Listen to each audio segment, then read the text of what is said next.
He has first and second period off. And so he just left? He stayed for his first Ian, his free shame. period. Shame on you, Ian.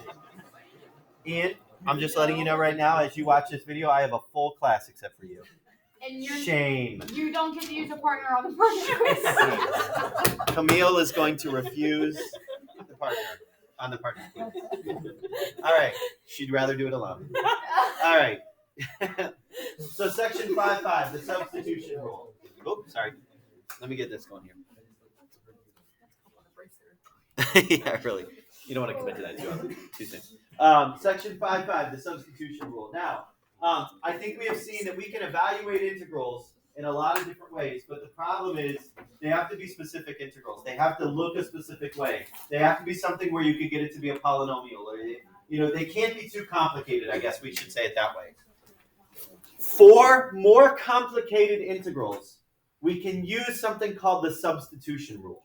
Okay? Now, this rule doesn't cover every possible thing I could give you. It doesn't, but it covers a lot. The substitution rule just allows you to solve more difficult integrals. Okay? Because of the fundamental theorem, it's important to be able to find antiderivatives. But our antidifferentiation formulas don't tell us how to evaluate something like this. Everybody look up at that example right there. The integral of 2x square root of 1 plus x squared dx. Like if I asked you to find the integral of that, you may be thinking, okay, well maybe I can do 2x and then times 1 plus x squared to the 1/2 maybe, and then try to work that down, try to FOIL that. I don't know what you would do with that, but you would try to simplify it down, and guess what? Spoiler alert, it doesn't simplify down nicely. Or it doesn't simplify it down enough that you can use an integral. Okay? So what we're going to be looking at here is how to find the antiderivative of something weird like this. What you can do is use this thing called substitution, the substitution rule, which basically means I'm going to create a variable. I'm going to create a variable that applies to some part of the equation, some part of the initial equation, so that we can manipulate it in a way that we can find the integral a little bit easier. To find this integral, we use this problem-solving strategy and introducing something extra. Here, the something extra is a new variable. We change from the variable x to a new variable u, and I'm going to be consistently using that new variable called u. In AP Calc, they call this U-Substitution. Okay, our book just calls it substitution. I don't know why the letter U, it just stuck somewhere along the way. Okay. Suppose that we let u be the quantity underneath the root sign. Like for example here, I am going to say this. I am going to let u, and I always use a cursive u. I don't know why. I like to be fancy. I'm going to let the piece underneath the square root, that 1 plus x squared be u. Oh, wait. I feel like we might have done something like this before. Kind of. Okay. I actually taught you guys how to do this in Algebra 2. Yeah. Long time ago. Galaxy far away. If I take the derivative of both sides, I get du, derivative with respect to u. I get du, because the derivative of just a variable is 1 times its differential, right? So 1 du. And then is equal to, what's the derivative of 1 plus x squared? What's the derivative of that? 2x. And then because I'm differentiating it with respect to u, I kind of have to think about it in sort of that implicit differentiation way and say 2x dx. 2x dx. Okay? I am applying the derivative to both sides. I've got du and then 2x dx. Now, here's what's cool about this. Do you see the 2x dx? And they actually manipulate it in a way where they're going to take the 2x to the right side. What is 2x dx equal to? Du, right? 2x dx is equivalent to du. So they replace the 2x dx with the du, and then we have said that u is our thing underneath the radical. our thing underneath the radical was 1 plus x squared. So I'm going to take this 1 plus x squared and change it into u. Okay, now I can solve this a lot easier. Okay, well then I can say that if I want to find the integral of square root of u du, well that's like the integral of u to the 1/2 power du. Okay, kick it up 1, divide it by the power. So this is equivalent to u to the 3/2 or 1.5 divide by 3/2, which is essentially 2/3 u to the 3/2, right? If I divide by the fraction, I flip it. So 2/3 u to the 3/2 power plus c. Now, the only issue is we've got u. We introduced u. We introduced the new variable. We created that. So now I have to go back in and say, well, now instead of u, I want 1 plus x squared. So that goes back in, 1 plus x squared. So what we're doing is basically creating a new variable so that our brains can wrap around the idea of finding the integral. Okay? And understand that we could do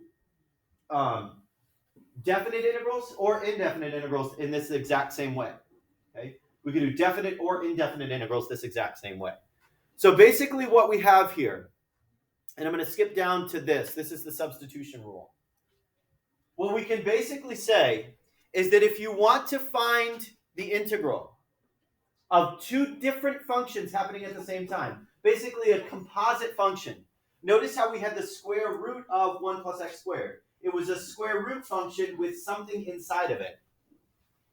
Our g of x was our 1 plus x squared. Our f of x was our square root of it. What we have in our original is the derivative of the inside piece, right? The derivative of the inside piece, dx. That's where that 2x dx came from. What we can simplify that down into is say that, well, we're going to make u g of x. So if that's the case, I can take f of u. I love the notation here. Thank you. Thank you, Mr. Calculus Book, for doing that. Couldn't pick a better variable. Okay. So if u is g of x, we can input u into there. And then the du is your basically g prime of x dx. Okay? And this will change depending on the certain equations that we have. The more difficult our u values that we choose, the more difficult the problems would be. Okay? You're going to get the hang of this. Honestly, the rest of the notes is just example problems. That's it. Just example problems past that. So let's go. Let's get after it here. Find x to the third cosine x to the fourth plus 2. Okay. See, this looks really difficult, right? Looks really complicated to find. I would never be able to begin to do this problem without U-substitution. What do you think we're going to choose for our U value?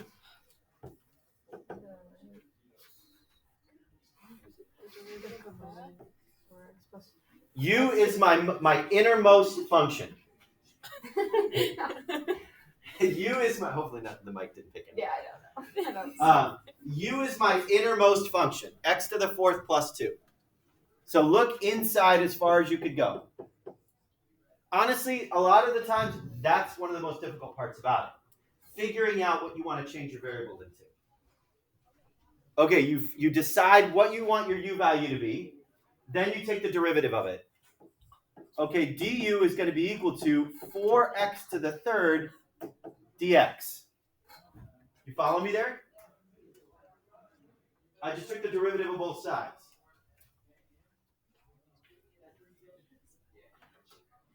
It's like the most polite math lesson. You keep saying like the derivative with respect to you. You're so funny. So du 4x to the third dx. Now, take a look here. That means I'm going to have the integral of cosine u. Now, we still have this x to the third dx going on, right? This x to the third dx. I see an x to the third dx, but I've got something else there, right? I want to replace x to the third dx with something. So I want x to the third dx alone on this right side. So how do I get this 4 over? Just divide it.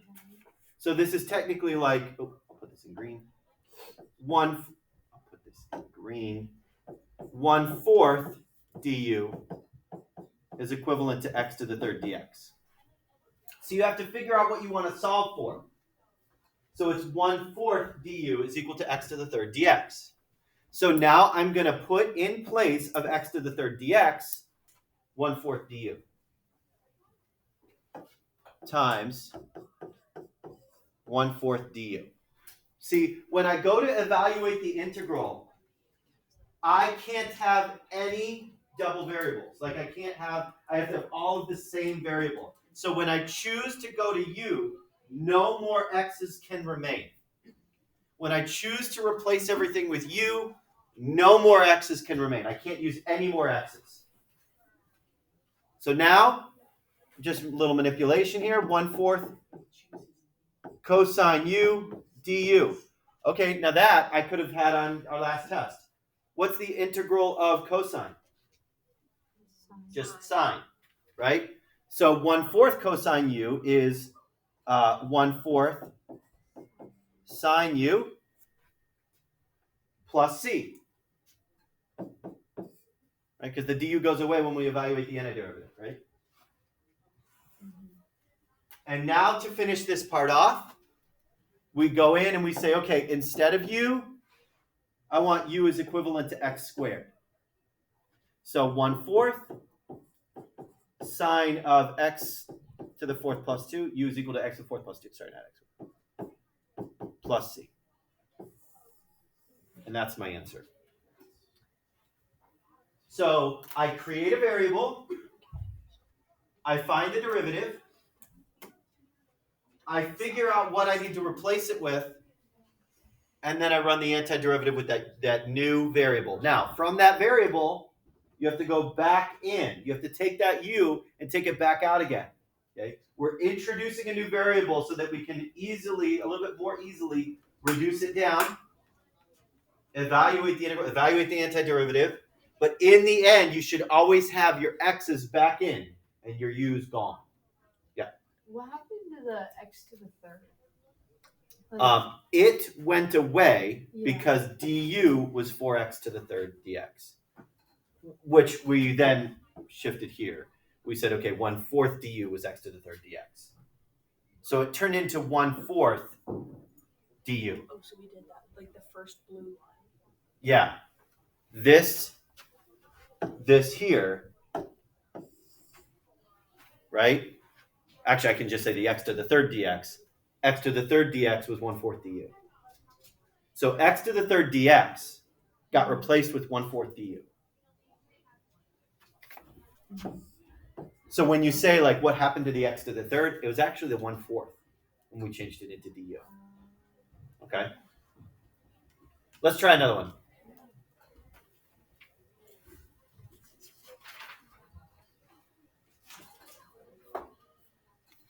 Evaluate the integral of the square root of 2x plus 1.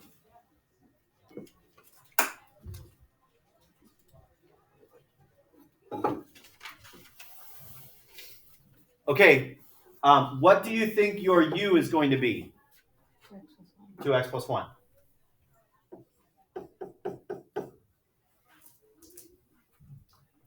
Okay, let's find the derivative of u. So du is 2 dx.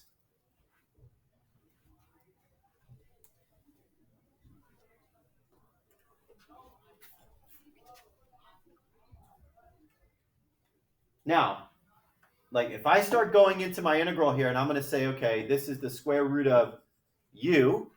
I've changed that 2x plus 1 into u. I had a dx here. Was that a 2 dx? No, it was just a dx. I need to solve for just dx. So this would be 1/2 du. Should put it in green. green, dx. So now dx is equal to 1/2 du.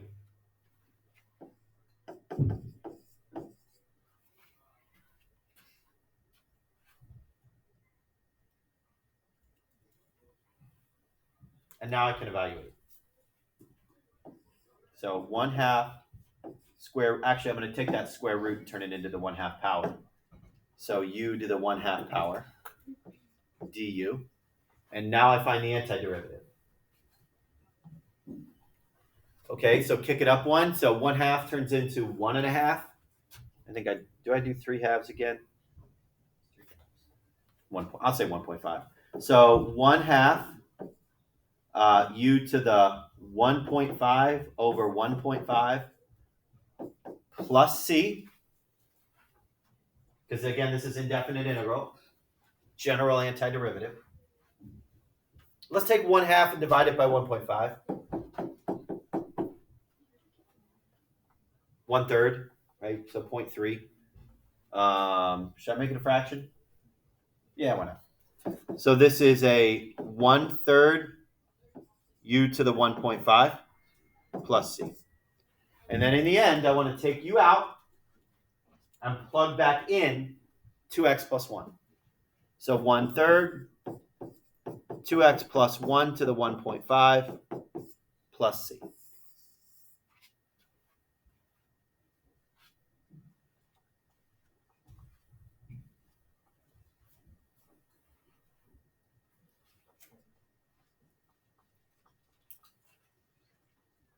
You're going to get a hang of the process, right?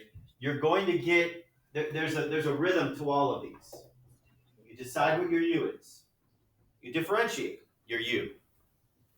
You have to figure out how I manipulate it to match what I see in my equation. Plug it in, find the integral, and then in the end, take u back out and plug x back in. Okay, take a look at this one.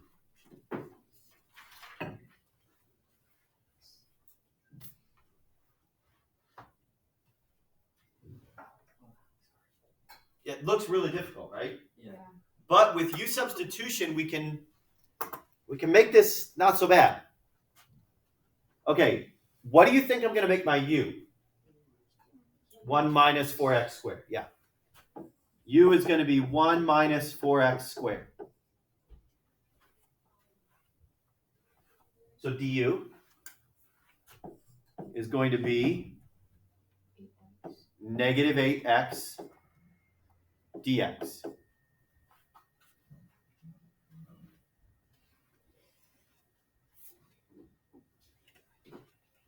Okay, now I have to kind of manipulate this a little bit. Let me show you what I mean here. I'm going to write this as 1 over 1 minus 4x, the square root of 1 minus 4x squared. And then I'm going to take this x dx out, right? Because that x was just sitting in the numerator. I can kind of shift it outside a little bit. And the reason I'm doing that is to kind of show you this. Do you see the x dx matching up? What do I have to do with the negative 8? Divide it over to the other side. So this is actually equivalent to negative 1/8 du is x dx. See, I knew I needed to get the x dx alone because I saw it within my equation. All right, so now I can input the integral of 1 over square root of u times negative 1/8 du.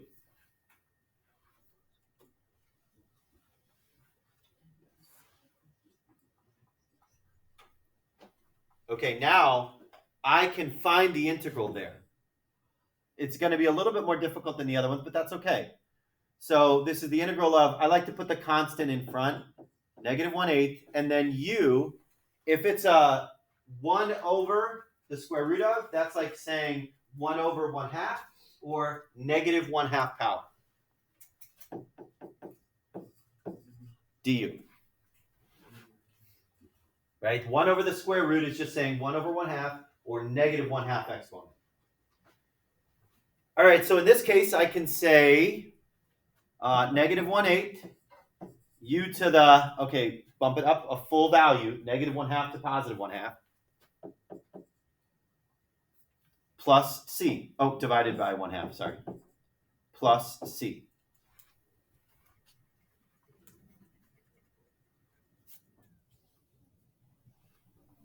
Okay, let's reduce that. Negative 1/8. So I got 1/8 divided by 0.5. Oh, 0.25 is 1/4. So 1/4, negative 1/4, u to the 1/2 power plus c. And we know that u is 1 minus 4x squared. So negative 1/4, and I'm going to change this 1/2 into the square root of 1 minus 4x squared plus c.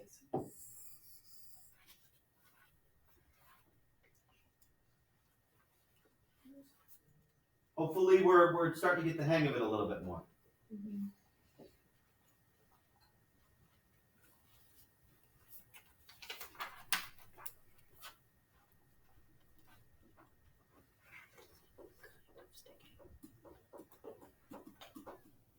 All right, let's take a look at this one. Oh, our favorite, e to the x. Yay. We like e to the x. I stayed the same. Right. Remember, don't forget what you're going to write in everybody's yearbooks. Be like e to the x. Never change. All right, so what do you think? I know, it's pretty funny. I know. What do you think I'm going to pick for my u? 5x. Good. Go all the way into, like, think about it like a chain rule almost. Like, go to the innermost function or a composite function, whatever you want to think of it as. All right, so that means du is just 5 dx.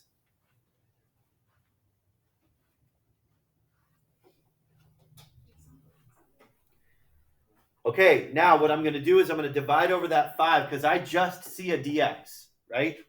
I don't see like a 5 dx or a 2 dx. I see just a dx. So 1/5 du is dx. Sometimes I feel like I'm like speaking math in a Jamaican accent. Like 1/5 du is dx.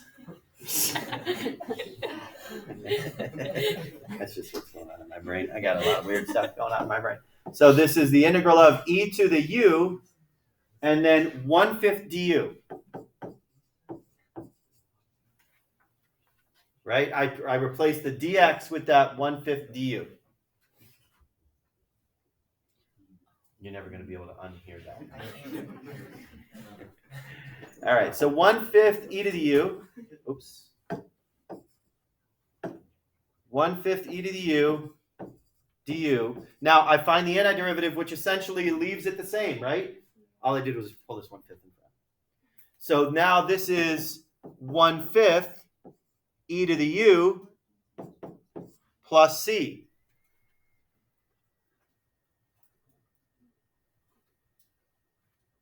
And now we take u as 5x. So 1/5 e to the 5x plus c. Which is kind of interesting, like looking back from the original to the final. Just 1/5 e to the 5x.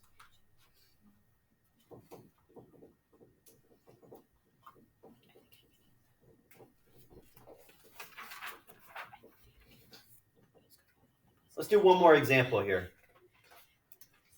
What is this note that I say? Nah, I don't need. I'm not talking. We'll just do this.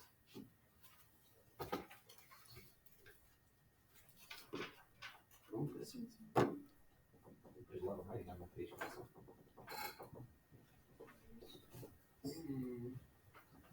This one looks like deceivingly simple. What do you think my u is going to be? 1 plus x squared, right?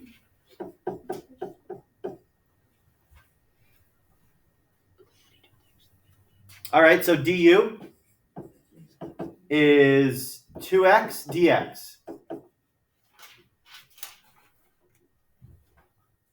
Okay, so take a look at what I can do. I can divide by the 1/2, or I can get that over. I can divide by the 2. And then I've got an x dx, because you might be looking at, oh, okay, x to the 5th dx. I'm at x dx. There's got to be something that I can do there. And you're right. You're right. I can do something with that. But look at it here. If I start substituting it in right now, I'd be like saying this. The square root of u and then times x to the 5th. But I've only got x. So am I going to raise this whole side to like the 5th power or something? I can't do that. But here's what I can do. Watch. Isn't x to the 5th like x to the 4th times x dx? Like x to the 4th times x to the 1st? Aren't I just adding exponents there? Now do you see the x dx? Now we see the x dx. Okay, here it is. Okay, so in that case, I've got square root of u times x to the 4th times 1/2 du. Now, can I differentiate, or can I do the antiderivative right now? No, because I've got two different variables working. I need to get that x to the 4th out of there. So I need to figure out what is a u equivalent to when I have an x, what is x to the 4th equivalent to in terms of u? Now this is where it can get a little tricky, because I actually have to use my very first step of u equaling 1 plus x squared to figure out what x to the 4th would be equivalent to. Watch what I can do here. Subtract the 1. U minus 1 is equal to x squared. What am I going to do to get it to x to the 4th? Square both sides. So that's equivalent to x to the 4th, and this is u minus 1 squared.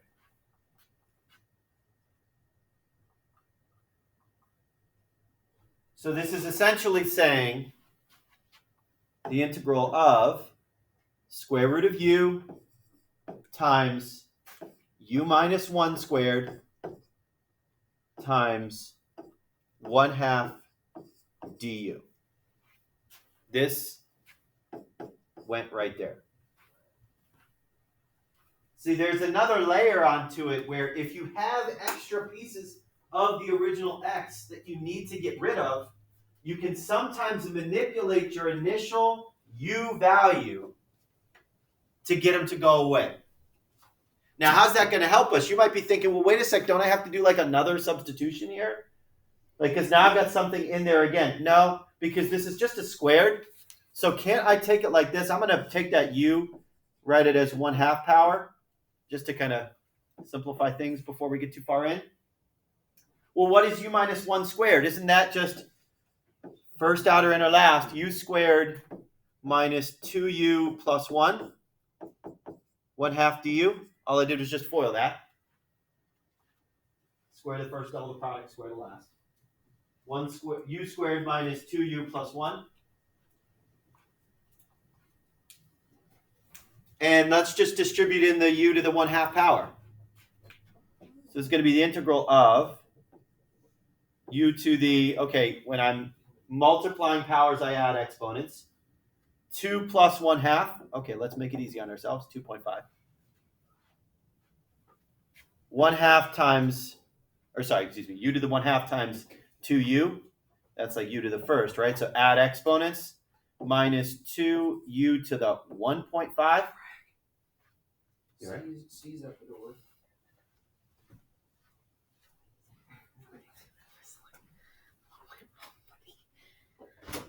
What, I try to come in and say hi to you during your class, and you're like ghost me. And you come. Hi to you. How's it going, bud? Did you have a good Easter? All right. I'm only missing one student today. Nice to see you. Did you skip her? Did she skip your class? I didn't skip. Hey, we wrote her a nice note. Oh, jeez. Did you tell the girls? Where we're going? Yeah. Yeah. Were they excited? Super. That's awesome. We're going on Disney cruise this summer. We told the girls Lucky. this past week. I know, we found like a super good deal on it. Usually those are like stupid expensive, Yeah. but we found a really good deal for one That's this summer. so Because they're trying to awesome. like get people to get back on the ship. So we were like, Yeah. let's do it. All right, then we're back. You have to wear like masks and stuff. Not anymore. Not anymore. It's just on the flight down there, Yeah. which isn't so bad. All right. And then back here, plus u to the 0.5. We'll make them all decimals to be nice to ourselves. And really, can't I distribute this 1/2 in as well? Oh, yeah. So let's kind of just do that real quick. 1/2.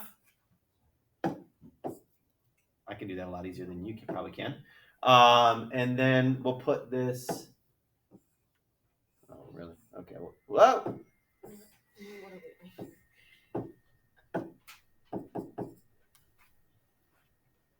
I distributed the 1/2 in. 1/2. 1/2 of 2 is 1. 1/2 of 1. Yeah. All of that du. And all of that was just so that we could be able to find the antiderivative.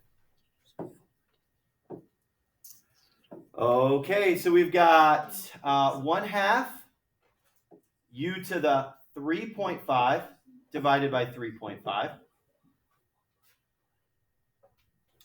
minus u to the 2.5 over 2.5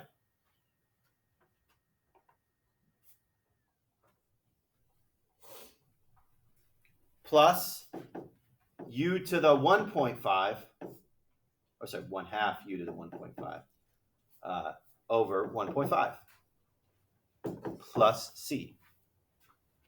Now let's get these to look a little bit better. 0.5 divided by 3.5.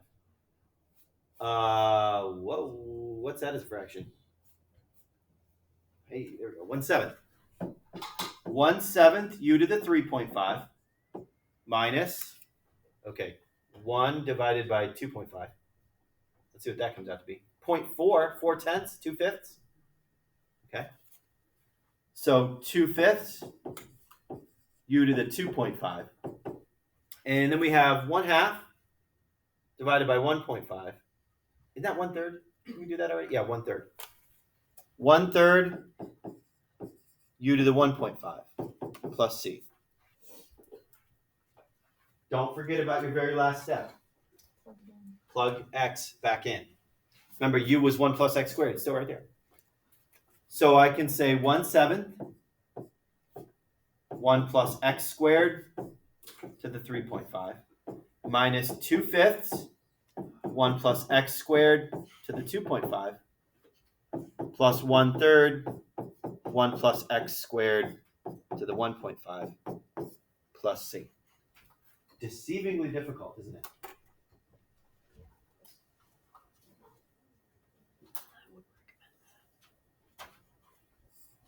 That's where we'll stop for today. That's about as hard as it's going to get with those. Yeah, that's about as hard as it's going to get. Tomorrow, what we're going to look at is, there's one more. Should I do one more? Yeah, we have time. Yeah, we got time. We'll do one more. Oh. It's just tangent x. Okay. It's just tangent x. Is tangent x easy? I don't know. It looks kind of easy. It looks kind of easy. That means it's gonna be hard. Yeah. It's number 6, man. It was after that really long one. Now, what's funny is you may be thinking, well, isn't there a rule for tangent x? Like, isn't there some sort of rule? Like, if we go back to our integral rules, isn't tangent x somewhere on the table? It's actually not. It's not. You that one's close, but that's actually the opposite. Oh. Okay. So, what is tangent actually equivalent to, though? Sine over cosine. Dude, I'm on my game today. Now, I am going to do this the way the book does it, because you could do this flip-flopped as well. I'm going to take u as cosine x. U is going to be cosine x here. I could have chosen u to be sine x. I'm doing it the exact same way the book was. I've learned my lesson from earlier this year. I'm going to do it the exact same way my notes tell me to do it. I'm going to say u is equivalent to cosine x. So when I take du, what is the derivative? Now think about it. It's the derivative of cosine. I'm not doing antiderivative. I'm doing derivative. It's negative sine x.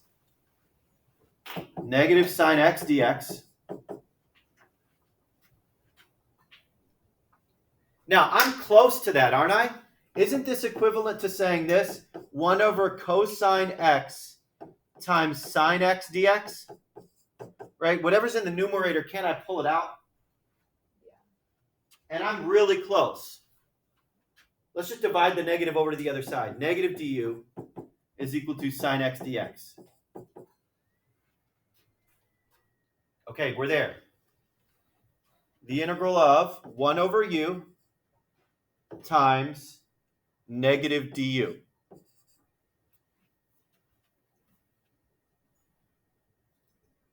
And that really simplifies our life a little bit. Okay, so this is like saying negative 1 over u du.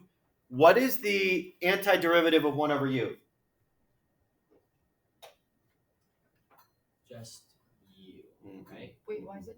Oh wait, now what was the question? That's u What to is negative the antiderivative of 1 over u? That's u to the negative 1. Right, that would be like u to the negative 1, right? Yeah. So wouldn't it just be u? Or it would be 1? No. Okay. None of that. LN. Yes, ln of u. So it's negative, oh, not the absolute value, x, excuse me. And remember, it's absolute value, right? Yeah. That was a lucky guess. Is it 1 or I just paved the way u? for you. No, she said that before. No, yeah, I got She's that. come up with that before. Oh, well, I don't recall. That's You don't right, recall? that's right. I do not That's recall right. this situation. That's kind of jam right there. And now, all I do is plug that back in. So we said u is cosine, right? So negative ln of the absolute value cosine x plus c. Yeah, he was just getting all the wrong answers. Yeah. 1, 0, e, probably That's the 3. best when you do like Mr. Leonard, this Mom. lesson's really nice. So you're trying to tell me that you want me to replace my x's with you, and then later down the line replace you with my x's again? Yeah. That's kind of messed up. Wow. Oh, sorry. Yeah. X's are Did you study that? No, just fine. Okay.